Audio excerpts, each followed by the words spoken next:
We asked you this question before, but I'm really great at repeating myself, so I'm going to ask it again. Me too, I'm told. Yes. So there's this quote at the end of your demo reel, and it says, and I quote, "As a filmmaker, you have this opportunity to make projects of quality, different films that mean something. That's what I look for." Was something.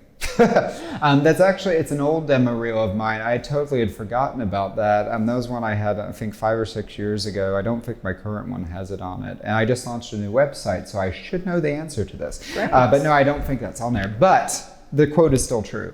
I did an interview with a magazine a few years ago, and that was a quote that I gave them. And what I mean by that, projects that mean something, is as vague as that sounds, to me it has deep purpose. I'm really interested in making films that say something about the human condition. I'm very interested in exploring people and ideas and exploring really what make people tick. It's the dramatic core of who we are as humans. For me, every film I make, I try to find in that core what I'm trying to express about human identity, about human loss, human processes, to give the audience that question mark when they are done watching the film, to observe something hopefully about themselves. I'm sure that must sound like a massive ego thing when I say that out loud. It's not that I know the answers to all of life's ills. I'm 31, still learning. But I am interested in using film as a medium to provoke a response from an audience to think about themselves in a different way, or to see the world in a different way, or to think about themselves in a different way. I think for me, so much of that is informed by growing up in a town of 123 people, living in Los Angeles, working around the world, that I think often of friends or family members, different people that have not had those opportunities to see things in a different way. I think when we live our lives in one place and that's all we do, or if we don't travel much, our world is this box. And I've been lucky enough to go outside of that box. And I want to bring some of those experiences from my own perspective back into the films that I make. Now, you may not agree with that perspective, whatever it may be, but that is my voice. That is what I gather from the totality of those experiences, and it's how I express myself on film. I always want the audience to walk away with a new idea or a thought process that makes them think, because I feel like if I haven't done that, then I haven't done my job as a director, and that's what something means to me. You did a film recently, right, that is about sort of like white privilege versus a person of color and what their day is like. Yes, every 9 hours, yes. Can you talk about that? I saw part of the trailer. Of course. I produced a film called Every 9 Hours with novelist Jim St. Germain. He wrote a book called A Stone of Hope. He was on President Obama's Council for Social Justice. He grew up in Haiti and then immigrated to Brooklyn to find out he was just as poor there as he was back home, and he wrote a memoir about these experiences, A Stone of Hope, which you can buy anywhere, books everywhere. Wonderful book. And I met him on a trip, ironically, to Tulsa, Oklahoma 2 years ago that the billionaire George Kaiser financed 50 of us from all over the country to come see the future of Tulsa. In fact, that was the reason I got thought about for this documentary, because I had been on that trip, and Jim and I met each other on that trip, and he had just published the book, and we stayed in touch, and he reached out to me last year and said, I wrote this short about race relations in America, and I really want you to produce it for me. And so I did, and it was a really, really great experience. He wanted the experience of making a short film before he makes a book adaptation of A Stone of Hope, which they're kind of preparing to make into a film. So he just wanted to go through that process and use his voice and his experiences to say something about race relations from his perspective of being a Black man, from being an immigrant, and really express what was on his mind. And he is, he's very, very eloquent. He and Jesse Eisenberg have been doing this tour across the country talking about race relations, and it's just remarkable. And so we did the film. We had Danny Trejo in it, some other folks. It was a wonderful shoot. We did it here in Los Angeles in Culver City, and that will come out next month. I'm very excited to share it with you guys.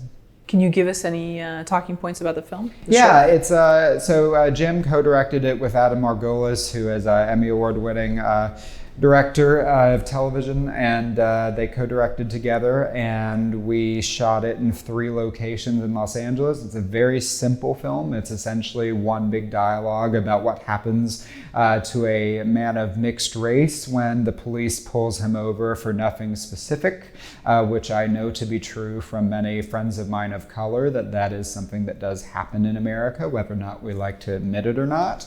And so it's about the repercussions of him explaining what happened to his white girlfriend.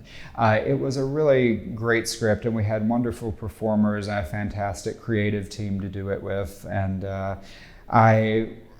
it yet again expresses some of what I want to continue to do in my own career. Even though I am not a Black man, I am not of mixed race, that is not experience I have had. That does not mean that experience does not exist, because I have friends that have had this same experience. And so if I can use the skill sets that I've developed, and if I can listen to the stories that others have to say and be helpful in some way in telling that story, I want to be involved in that. And this is something I told Jim early on that I should not direct. It's not something I should direct because it is not an experience that I feel qualified to talk about. But it's something you should do because you have a voice. And you may not have done a film before, but I'll come produce it and I'll help guide you through the film part and the creative part so you can work with your experiences to tell the story that you know how to tell. You may not have ever directed something to know how to tell that story. You may need to learn some things, but you know how to tell that story and how to communicate what you want to communicate. And so it was really an honor for me to be involved in that capacity. I'm really proud of how it came out, so check it out soon. Best advice anyone ever gave you on managing a film crew? The best advice I think that anyone ever gave me, and this is true, that you fake it until you make it. If you don't know something on a set, you have to understand who you can talk to about it and who you cannot talk to about it. And again, this is part of being a director. It's about reading personalities and ideas, but that also applies to the work that you do.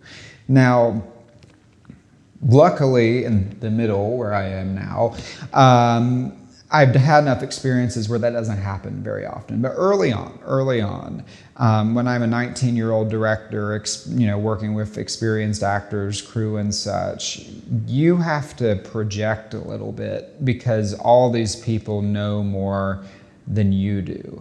I'm not suggesting you don't ask for help. Those are two very, very different things, right? In fact, people, I think, respect you more when you tell them you don't know something versus pretending that you do, right? Because then they know you have a certain level of humility to say that, yeah, I need help with this thing.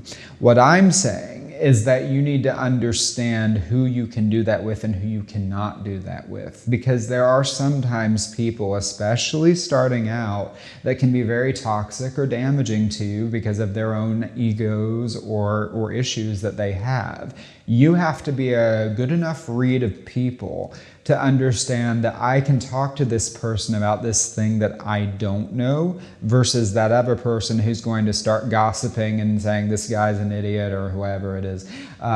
That's what you got to deal with and learn. And so you fake it in front of the people that you don't trust, and you ask the people that you do. And if you can't develop, you got to develop that level of discernment. And it's a skill that will honestly serve you well moving forward, because you'll do pitch meetings, you'll do money meetings, you'll do actor meetings. And for me, I'm very lucky to be particular about the choices that I make now. And when I say yes to things, it's because I've read all of those entities. It's because I've said, I like this financier, I don't think they're a crook. I like this producer, we're going to mesh well together. We have similar creative alignments. I want to cast this actor not just because they're talented, but because I know that we can work together. I'm not going to cast an asshole, even if they're the world's most talented actor, because it's going to be a waste of my time and energy. I got too many other things to deal with. I don't have time to deal with that. So figure out personalities and then fake it until you make it. Tip-offs to personalities? How do you know when you're somewhere, the tension's high, because of time, money, that this is a person that I can actually ask a question to who's not going to make I think it sounds so ethereal, but I think it has a lot to do with demeanor and body language. I think that's maybe something that I am better at most of the time. I sometimes get it wrong, but most of the time, because I specialize in that for a living, right? Directing's about if you're a dramatic director, not like an action director, right? It's more about language and motion and expression, not about like, here's the scene in the shot. It's a different kind of way of thinking about interpersonal relationships. And so I think that if you are more attuned to that, if you're more of a dramatic person, then I think it becomes easier to read that tone in what people say.